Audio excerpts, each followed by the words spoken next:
Sabi ni Gilbert, senador at mga congressman daw ang dapat nabawasan ng sahod.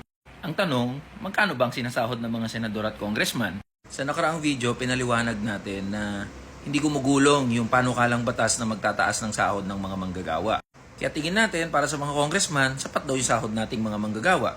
Mula dito, naungkat kung magkano ba yung sinasahod ng mga congressman at hinamon natin sila na mamuhay sa minimum wage para patunayan na kasya ang sinasahod ng mga manggagawa sa isang buong araw. Tinatakda ng saligang batas yung dapat nasahurin ng mga public officials.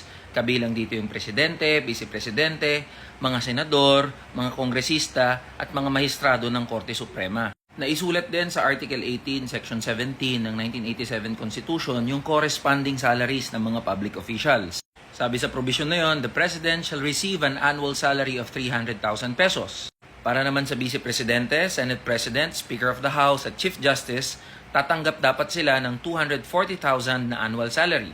At para naman sa mga senador at kongresista, tatanggap naman sila ng 204,000 pesos annual salary. Ngayon, para maging ganap at unified yung sistema ng pagtatakda ng sahod ng mga kawani ng gobyerno, kabilang na yung mga public officials, na isabatas yung Compensation and Position Classification Act of 1989 o mas kilala natin sa tinatawag na Salary Standardization Law. Dito sa Salary Standardization Law, ang salary grade ng mga senador at congressman ay nasa salary grade 31. Ngayon, kung titignan natin yan sa kasalukuyang salary schedule sa ilalim ng Salary Standardization Law 5, pumapatak na 217,000 hanggang 318,000 pesos ang monthly na sinasahod ng mga senador at congressman. Hindi pa kasama dyan yung mga bonuses na natatanggap ng mga senador at congressman. Siyempre, hindi pa kasama dyan yung abutan sa loob ng Senado at Kongreso. Hindi pa rin kasama dyan yung mga proyekto ni Senator at ni Congressman. Kaya kung susumahin natin, hindi lang 217 hanggang 318,000 pesos ang kinikita ng mga Senador at Congressman buwan-buwan.